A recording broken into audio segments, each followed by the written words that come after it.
Jacob's story unfolds like a long and searching journey through faith, deception, and redemption.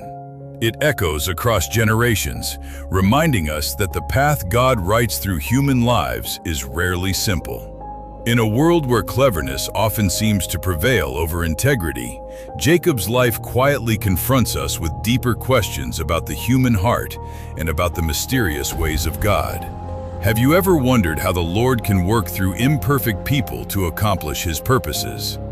Tonight, we step into a story that may challenge our assumptions about justice, mercy, and divine calling. It is the surprising beginning of a nation chosen by God. The book of Genesis, chapter 25, verse 21, introduces a couple weighed down by sorrow. Isaac prayed to the Lord on behalf of his wife because she was barren. The Lord listened. Rebekah conceived.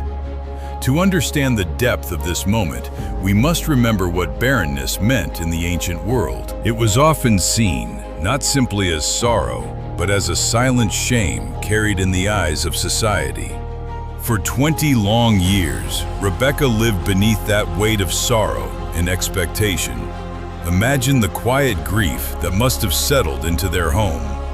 Isaac, the son of promise given to Abraham, stood within that promise, yet still had no child. When God answers prayer, His answers sometimes arrive wrapped in mystery. Genesis chapter 25, verses 22 through 23, tells us something unexpected. The children struggled together within Rebekah's womb. The movement was so violent and troubling that she cried out in distress. She asked, "Why is this happening to me?" So she went to inquire of the Lord. The Lord answered with words carrying prophecy and warning. "Two nations are in your womb. Two peoples within you will be separated.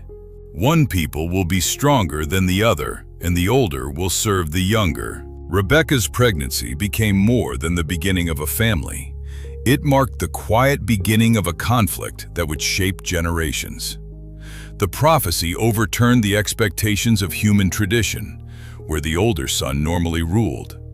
God declared something different, revealing that His purposes do not always follow human conventions.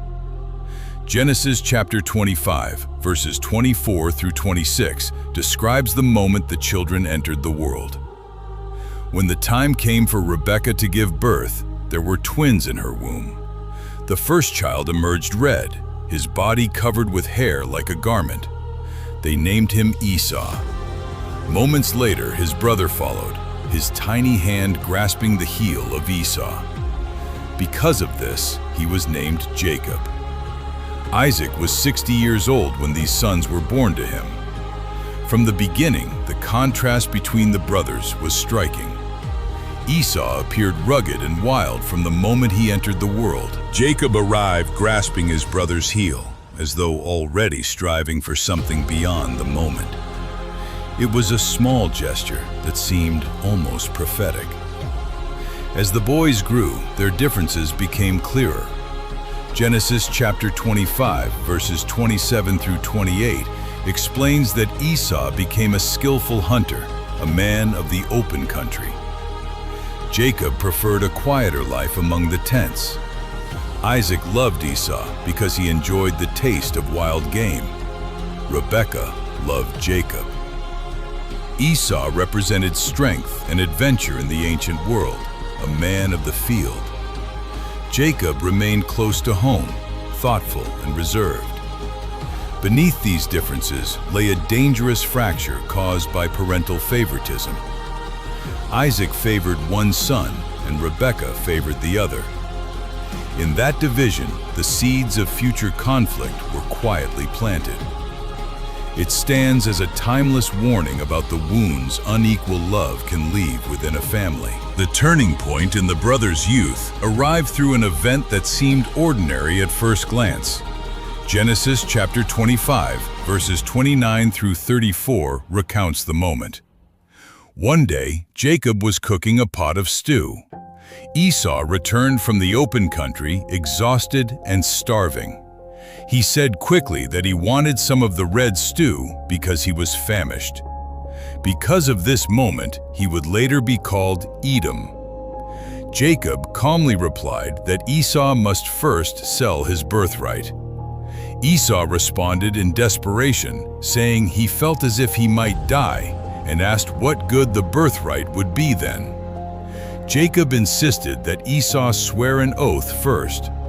Esau swore the oath and sold his birthright to Jacob. Jacob then gave him bread and lentil stew.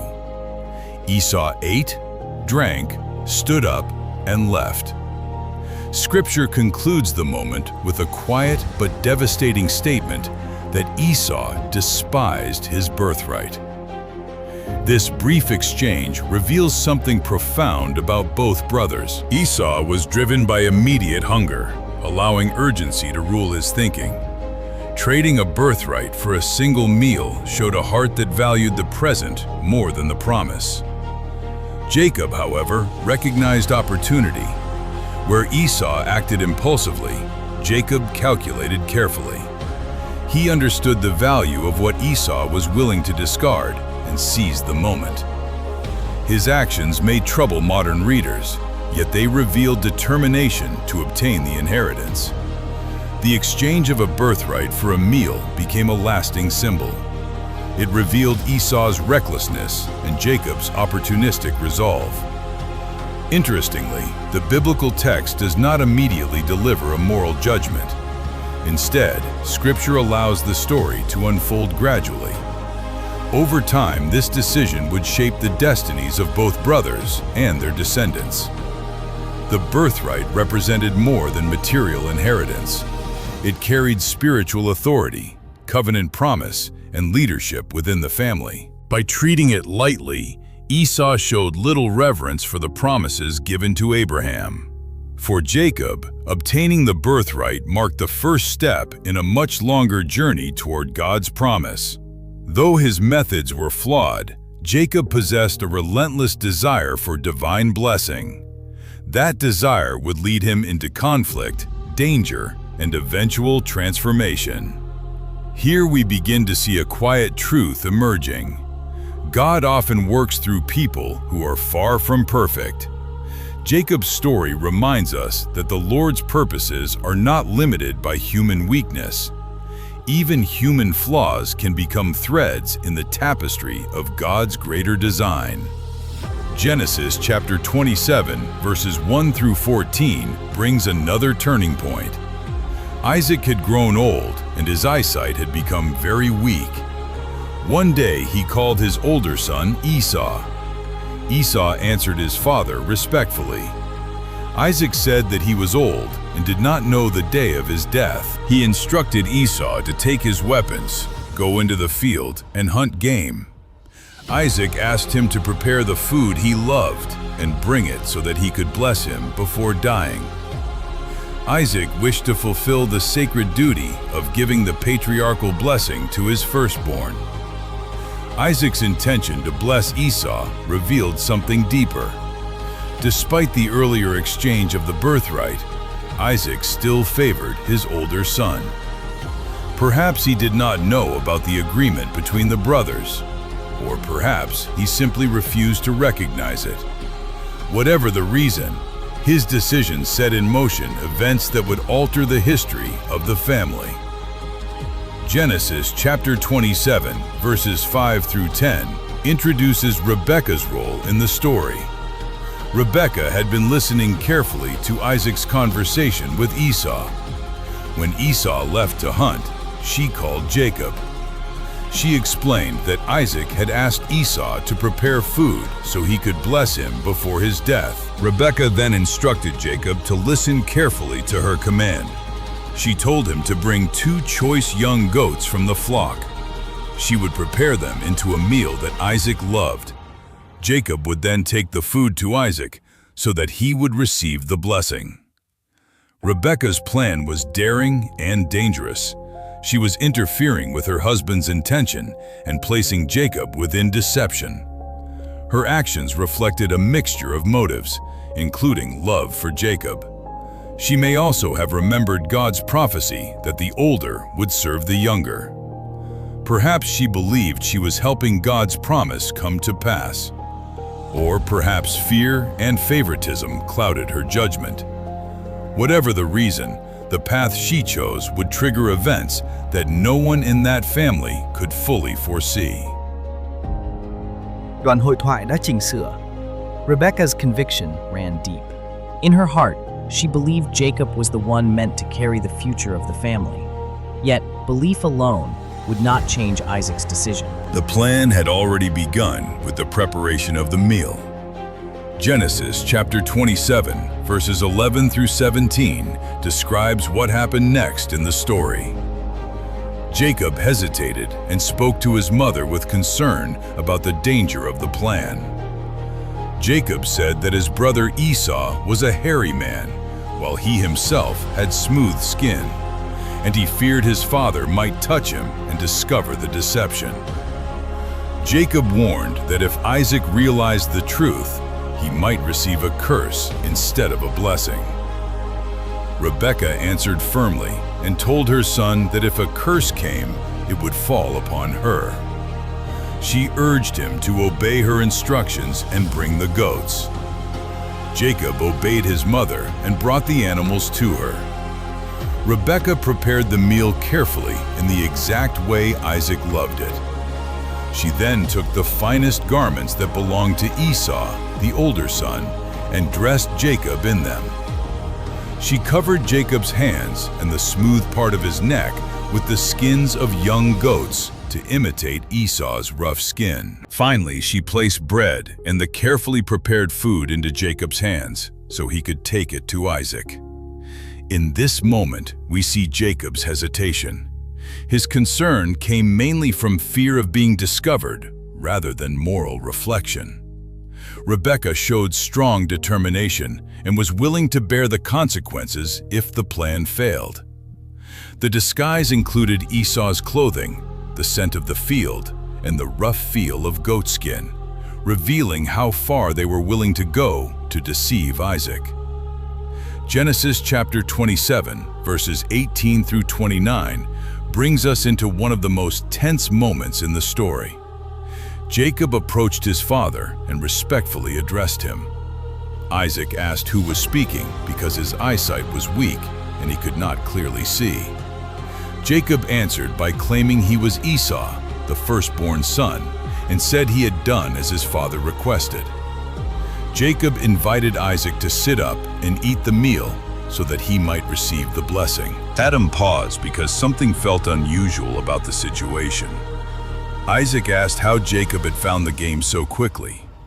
Jacob replied that the Lord had helped him succeed in finding it quickly. The tension grew deeper as Isaac continued to doubt what he was hearing. Isaac asked his son to come closer so he could touch him and confirm whether he truly was Esau. Genesis chapter 27, verses 22 through 23 continues the scene. Jacob stepped closer and Isaac touched him carefully. Isaac said quietly that the voice sounded like Jacob, but the hands felt like the hands of Esau. Because the hands felt rough like Esau's skin, Isaac did not recognize the deception. Isaac then gave the blessing to the son standing before him. In this moment, Isaac's senses were divided between what he heard and what he felt. Ultimately, he trusted the evidence of touch rather than the sound of the voice. Genesis chapter 27, verses 27 through 29 records the blessing itself. Isaac smelled the garments and compared the scent to the fragrance of a field blessed by the Lord. Isaac spoke a blessing of prosperity, asking that God grant the dew of heaven and the richness of the earth. He prayed for abundance of grain and new wine. Isaac declared that nations would serve Jacob and that peoples would bow before him. He proclaimed that Jacob would become Lord over his brothers. Isaac concluded that those who cursed Jacob would be cursed, and those who blessed him would be blessed. This blessing carried the continuation of the covenant first given to Abraham. The moment of triumph was brief, because events quickly took another turn. Genesis chapter 27, verses 30 through 35 tells that Jacob had barely left when Esau returned from hunting. Esau prepared the meal as Isaac had requested and brought it to his father. Esau invited his father to eat so he could receive the blessing. Isaac asked the unexpected question about who had just spoken to him. Esau answered that he was the firstborn son. Isaac began to tremble violently as the truth started to become clear. Isaac realized someone else had already brought the meal and received the blessing. Isaac declared that the blessing had already been spoken and would remain in effect. When Esau heard these words, he cried out in deep grief. Esau begged his father to bless him as well. Isaac answered with sorrow that Jacob had taken the blessing through deception. Genesis chapter 27, verses 36 through 38, reveals the anguish within Esau's heart. Esau spoke bitterly, saying that Jacob had taken advantage of him twice. Esau remembered that Jacob had first taken the birthright and now had taken the blessing. Esau asked desperately whether any blessing remained for him. Isaac explained that Jacob had already been made lord over him and supported with abundance. Isaac admitted there was little left he could give to Esau. Esau pleaded again with his father to bless him. Esau wept loudly as the weight of his earlier decision finally became clear to him. Isaac did give Esau a blessing, though it was very different from Jacob's blessing. Genesis chapter 27, verses 39 through 40 records these words. Isaac declared that Esau would live away from the richness of the earth and from the dew of heaven. He said that Esau would live by the sword and serve his brother. Yet Isaac also spoke of a time when Esau would break free from that burden. The emotional conflict did not end with the blessing. Genesis chapter 27, verse 41 says that Esau held deep resentment toward Jacob. Esau thought that after the days of mourning for his father, he would kill Jacob. Rebekah soon learned about Esau's intention. Genesis chapter 27, verses 42 through 45 describes her response. Rebekah called Jacob and warned him that Esau was planning to kill him. She instructed Jacob to flee to her brother Laban in Haran. She told him to remain there until Esau's anger faded. Rebekah feared losing both of her sons through violence. Jacob's departure marked the beginning of a new chapter in his life. Genesis chapter 28, verses 1 through 5 records Isaac's final instructions. Isaac called Jacob, blessed him again, and told him not to marry a Canaanite woman. Isaac instructed Jacob to travel to Padan Aram and find a wife among the daughters of Laban. Isaac prayed that God Almighty would bless Jacob and make him fruitful. Isaac asked that Jacob and his descendants would inherit the blessing given to Abraham. Isaac then sent Jacob away to Haran, to Laban, the son of Bethuel, brother of Rebekah.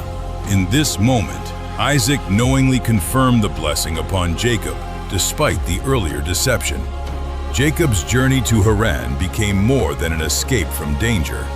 It marked the beginning of a transformation that would shape his future. The road ahead would prepare him for a new name, Israel. He would become the father of the 12 tribes. The story reminds us that even through human weakness and broken relationships, God's purposes continue to unfold with steady grace. The story pauses so we may reflect. Ambition, fear, and human weakness are not beyond the reach of God's purposes. Scripture often shows that the Lord can weave imperfect human decisions into a greater design. The story also reminds us that human choices echo through time and shape families, relationships, and futures. Genesis chapter 28, verses 10 through 11 begins the next stage of Jacob's journey. Jacob left Beersheba and traveled toward Haran. When evening arrived, he reached a certain place and decided to spend the night because the sun had set. Jacob took one of the stones from the place and used it as a pillow beneath his head. For the first time, Jacob was truly alone, far from home and fleeing his brother's anger. Beneath the open sky, with only a stone beneath his head, Jacob fell asleep. In that quiet and vulnerable moment, God chose to reveal himself.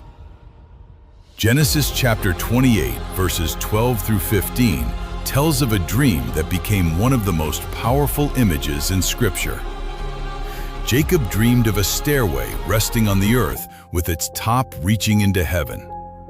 Angels of God were ascending and descending upon it. Above the stairway stood the Lord. The Lord spoke and declared that He was the God of Abraham and the God of Isaac. God promised that the land where Jacob lay would be given to him and to his descendants. The descendants of Jacob would become numerous like the dust of the earth. They would spread to the west, to the east, to the north, and to the south. Through Jacob and his offspring, all peoples on earth would be blessed.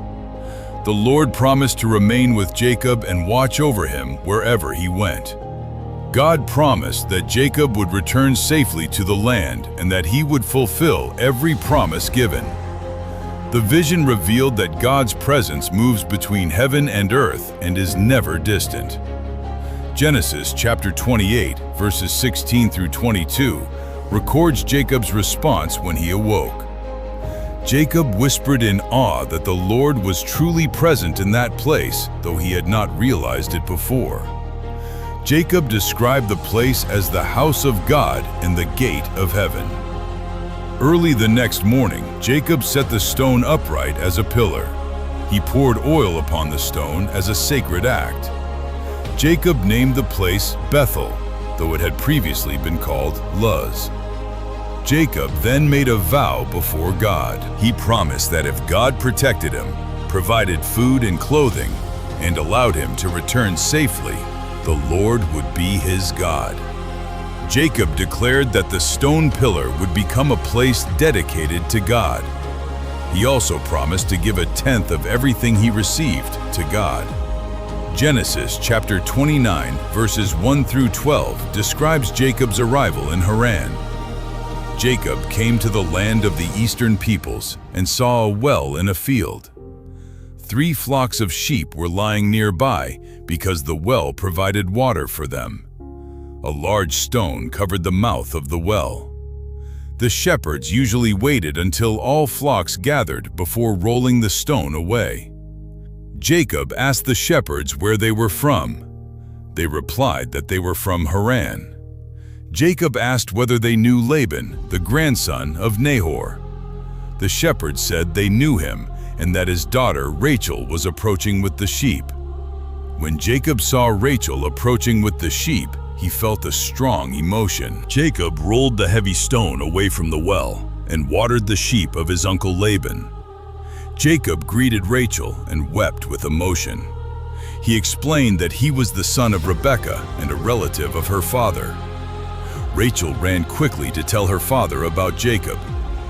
Genesis chapter 29, verses 13 through 14 describes Laban's response. Laban hurried out to meet Jacob when he heard the news. He embraced him, kissed him, and welcomed him into his home. Jacob shared the story of everything that had happened. Laban declared that Jacob was his own flesh and blood. Hospitality soon turned into negotiation about work and wages. Genesis chapter 29, verses 15 through 20 describes the agreement. Laban asked Jacob what payment he desired for his work. Laban had 2 daughters named Leah and Rachel. Leah was the older daughter and Rachel was the younger. Rachel was described as beautiful and graceful in appearance.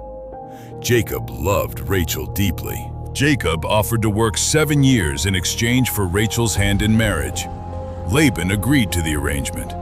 Jacob served 7 years for Rachel, yet the time felt short because of his love for her. Genesis chapter 29, verses 21 through 25 tells of a surprising night. Jacob asked Laban to give him his wife because the agreed time had been completed. Laban held a large wedding feast. That evening, Laban secretly brought Leah instead of Rachel to Jacob. Jacob spent the night with Leah without realizing the deception. When morning arrived, Jacob discovered that the woman was Leah. Jacob confronted Laban and asked why he had been deceived. The situation carried a deep irony because Jacob himself had once deceived his father. Genesis chapter 29 verses 26 through 30 explains Laban's reasoning. Laban said it was not their custom to give the younger daughter before the older. Laban offered Rachel as well in exchange for another 7 years of work. Jacob agreed to the arrangement and completed Leah's wedding week. Laban then gave Rachel to Jacob as his wife. Jacob loved Rachel more than Leah and worked another 7 years for Laban. Genesis chapter 29 verses 31 through 35 and chapter 30 describe the birth of Jacob's children. Leah gave birth to Reuben, Simeon, Levi, and Judah. Rachel, who could not conceive at first, gave her servant Bilhah to Jacob. Bilhah bore Dan and Naphtali. Leah later gave her servant Zilpah, who bore Gad and Asher. Leah also gave birth to Issachar, Zebulun, and a daughter named Dinah. In time, God remembered Rachel, and she gave birth to Joseph. Through these births, a family was formed that would later become the 12 tribes of Israel. Behind human rivalry and struggle, the quiet faithfulness of God continued to unfold. The story of Jacob's household continued with quiet tension. Leah, who had already borne several sons, eventually stopped having children. Hoping to gain Jacob's attention, Leah gave her servant Zilpah to Jacob as a wife. Through Zilpah, 2 sons were born, Gad and Asher. Later, Leah conceived again and gave birth to Issachar. After that, she bore another son named Zebulun. At last, after long waiting and many silent prayers, Rachel conceived. Rachel gave birth to a son and named him Joseph. These births were not only family events, but moments filled with rivalry, hope, and longing.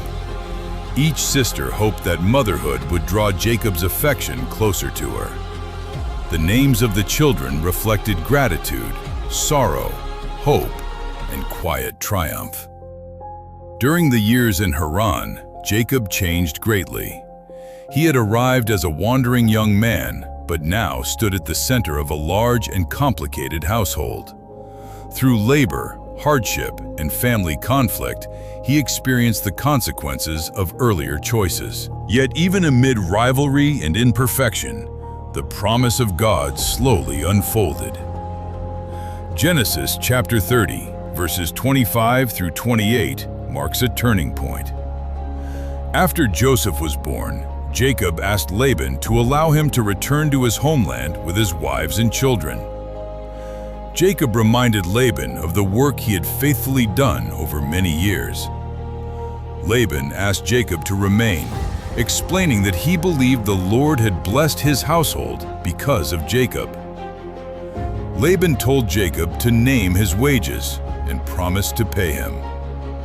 Jacob desired to return home, but Laban wanted him to stay. Genesis chapter 30, verses 29 through 43 describes the growth of Jacob's wealth. Jacob proposed that he receive only the speckled, spotted, and dark animals from the flock. At first, the arrangement seemed unfavorable to Jacob. Yet through careful management and the blessing of God, his flocks multiplied greatly. What began as a modest request eventually became great prosperity. Genesis chapter 31, verses 1 through 3 reveals growing tension. Laban's sons began to complain that Jacob had taken wealth from their father. Jacob also noticed that Laban's attitude toward him had changed. Then the Lord spoke to Jacob and told him to return to the land of his fathers. God promised to be with Jacob during the journey. Genesis chapter 31, verses 4 through 13, describes Jacob's planning. Jacob called Rachel and Leah to the fields where his flocks grazed. He explained the tension with their father and the years he had served faithfully. Jacob also described the dream in which God instructed him to leave. Rachel and Leah listened and agreed it was time to depart. Genesis chapter 31, verses 17 through 21, recounts the departure. Jacob placed his wives and children on camels and gathered all his livestock. He began the journey toward his father Isaac in the land of Canaan. While Laban was away shearing sheep, Rachel secretly took her father's household idols. Jacob departed quietly without informing Laban. The family crossed the Euphrates River and moved toward the hill country of Gilead. Genesis chapter 31, verses 22 through 24, tells how Laban learned that Jacob had fled. 3 days later, the news reached Laban. Laban gathered relatives and pursued Jacob for 7 days. He finally caught up with Jacob in the hill country of Gilead. Before confrontation began, God appeared to Laban in a dream. God warned him to be careful not to harm Jacob. Genesis chapter 31, verses 26 through 42 records the confrontation. Laban accused Jacob of leaving secretly and stealing household idols. Jacob allowed Laban to search the camp because he did not know Rachel had taken them. Rachel hid the idols beneath her saddle and prevented them from being discovered. After the search, Jacob spoke about the 20 years he had served faithfully. Jacob described the hardships of heat by day, cold by night, and constant labor. Jacob declared that God had seen his hardship and protected him. Genesis chapter 31, verses 43 through 55, describes the covenant between Jacob and Laban. They gathered stones and built a heap as a witness between them. The heap marked a boundary that neither would cross to harm the other. Laban named the place in Aramaic, and Jacob named it Gilead in Hebrew. Early the next morning, Laban blessed his daughters and grandchildren and returned home. Jacob continued his journey as the leader of a large household. Genesis chapter 32, verses 1 through 2, describes a mysterious encounter. Angels of God met Jacob along the road. Jacob called the place Mahanaim, meaning the camp of God. Genesis chapter 32, verses 3 through 21, describes Jacob preparing to meet Esau. Messengers reported that Esau was approaching with 400 men. Fear filled Jacob's heart. He divided his people into 2 camps in case one group was attacked. Jacob prayed humbly to the God of Abraham and Isaac. He confessed that he was unworthy of God's kindness. Jacob asked God to rescue him from Esau and remembered God's promises. Jacob also prepared a generous gift of animals to send ahead to Esau. He hoped the gift might soften his brother's heart before they met. The reunion after 20 years was drawing near. Genesis chapter 32, verses 22 through 32, describes a mysterious struggle. Jacob crossed the Jabbok River with his family and possessions. After sending everyone ahead, he remained alone during the night. A mysterious man wrestled with Jacob until daybreak. During the struggle, Jacob refused to let go. The man touched Jacob's hip, and it was injured during the wrestling. When dawn approached, the man asked Jacob to release him. Jacob refused and insisted that he would not release him without receiving a blessing. In that intense moment, Jacob's life was about to change forever.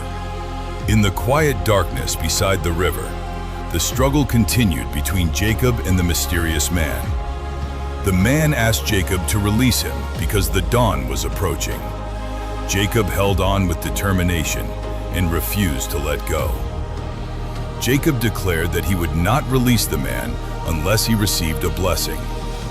The man then asked Jacob a direct question about his name. Jacob answered that his name was Jacob. The man told him that his name would no longer be Jacob, but Israel. The name Israel meant that he had struggled with God and with people and had endured. In that moment, Jacob's identity was transformed. He rose from the encounter both blessed and wounded. His hip had been injured, leaving him with a permanent limp. The injury became a lasting reminder of his encounter with the divine. The moment Jacob had feared for many years was now approaching. Genesis chapter 33, verses 1 through 11, describes Jacob meeting Esau again.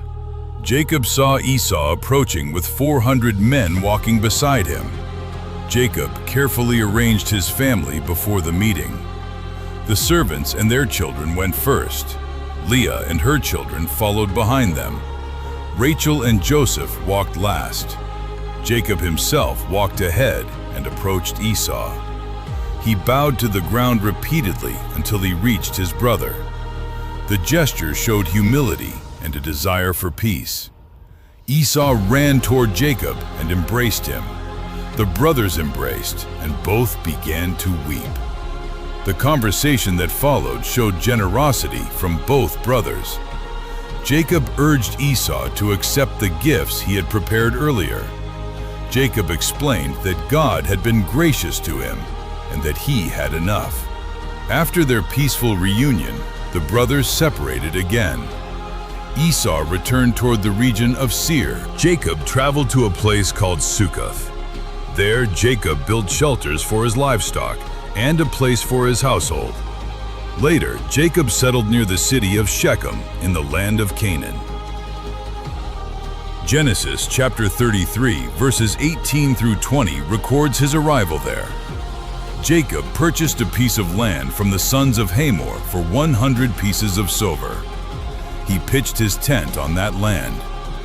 Jacob built an altar and named it El Elohi Israel. The name meant God, the God of Israel. Peace did not last long after Jacob settled there. Genesis chapter 34 recounts a tragic event involving Dinah, the daughter of Leah. Dinah went out to visit the women of the land. A man named Shechem saw her and committed a violent wrongdoing against her. Though Shechem later asked to marry Dinah, Jacob's sons became very angry. Simeon and Levi planned revenge against the men of the city. They persuaded the men of the city to accept circumcision before marriage alliances. While the men were recovering from the procedure, Simeon and Levi attacked the city. Many men in the city were killed during the attack. Jacob reacted with deep concern rather than approval. He feared that the surrounding nations would unite against his family. Jacob warned that such violence could endanger his entire household. After these troubling events, God called Jacob again. Jacob gathered his household and told them to remove foreign gods. He instructed them to purify themselves and change their garments.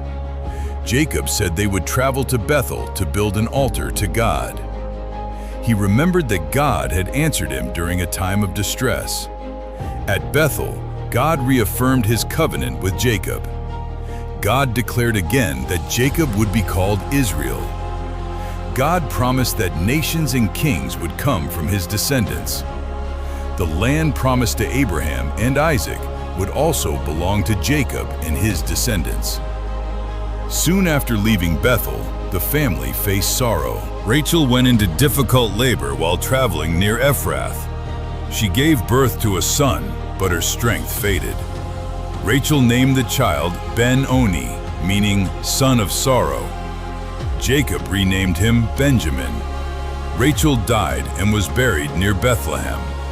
Another difficult event soon occurred within the family. Reuben, Jacob's firstborn son, committed a serious wrongdoing involving Bilhah. Jacob learned about the incident, and it later affected Reuben's status in the family. Eventually, Jacob returned to the home of his father Isaac near Hebron.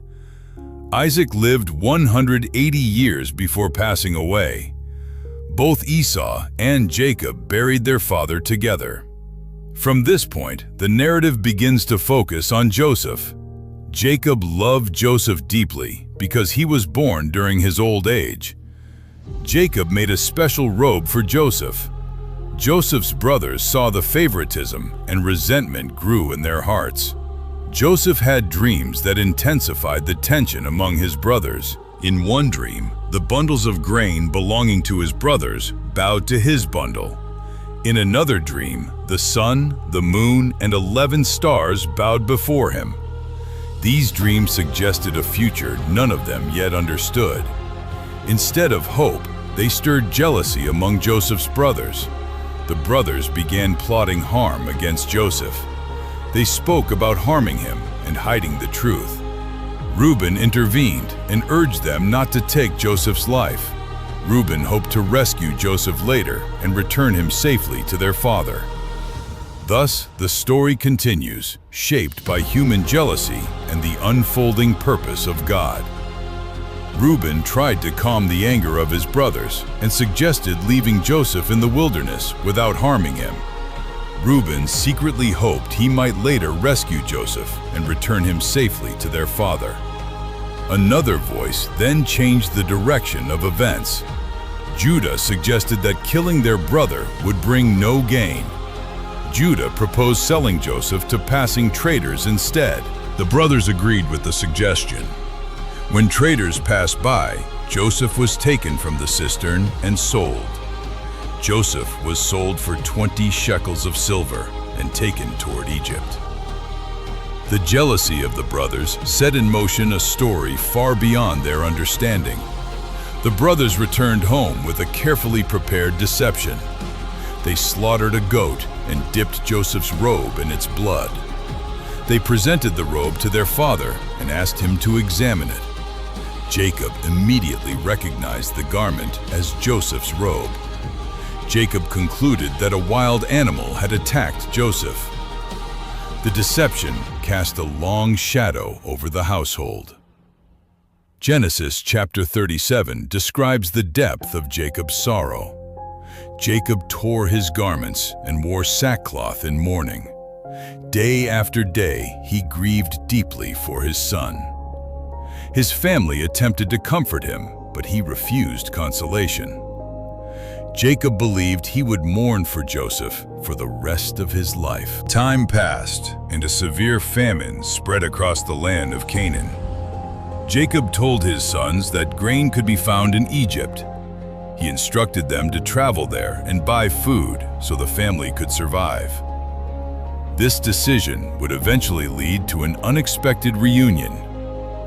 When the brothers arrived in Egypt, the situation became complicated. Simeon remained detained, and the ruler demanded they return with Benjamin. When the brothers explained this to Jacob, he became deeply distressed. Jacob feared losing Benjamin, just as he believed he had lost Joseph. As the famine worsened, the journey to Egypt became unavoidable. Judah personally guaranteed the safety of Benjamin. Jacob finally agreed and instructed them to bring gifts from the land. He also told them to take double the silver in case a mistake had occurred earlier. Jacob prayed that God Almighty would grant mercy before the ruler in Egypt. Eventually, Joseph revealed his identity to his brothers in Egypt. He sent them home with a message for their father Jacob. Joseph invited his father and family to come and live near him in Egypt. He promised to provide for them during the remaining years of famine. When Jacob heard the news, he could hardly believe that Joseph was alive. When he saw the wagons sent from Egypt, his spirit revived. Jacob declared that he would go to see Joseph before his death. Before leaving the land, Jacob stopped at Beersheba. God spoke to him in a vision during the night. God assured Jacob that the journey to Egypt was part of his plan. God promised to be with Jacob and his descendants there. Joseph traveled to Goshen to meet his father. When Joseph saw Jacob, he embraced him and wept for a long time. Jacob said he was now ready to die because he had seen Joseph alive. Jacob later stood before Pharaoh in Egypt. Pharaoh asked Jacob about the years of his life. Jacob answered that his years had been difficult, but guided by God. In his later years, Jacob gathered his sons and spoke blessings over them. He adopted Joseph's sons Ephraim and Manasseh as part of the inheritance. Jacob also spoke prophetic words over all 12 sons. Before his death, Jacob asked to be buried with his ancestors in Canaan. He requested burial in the cave of Machpelah near Mamre. When Jacob finished speaking, he passed away peacefully. Joseph mourned deeply for his father. The Egyptians mourned for 70 days. Joseph and his brothers later carried Jacob back to Canaan for burial. Jacob's life was marked by struggle, loss, reconciliation, and transformation. Through weakness, God shaped strength, and through conflict, he formed a nation. Jacob's journey reminds us that God's purposes continue even through human imperfection. The story concludes with the reminder that transformation is possible through faith. The God who walked with Jacob continues to guide those who seek him.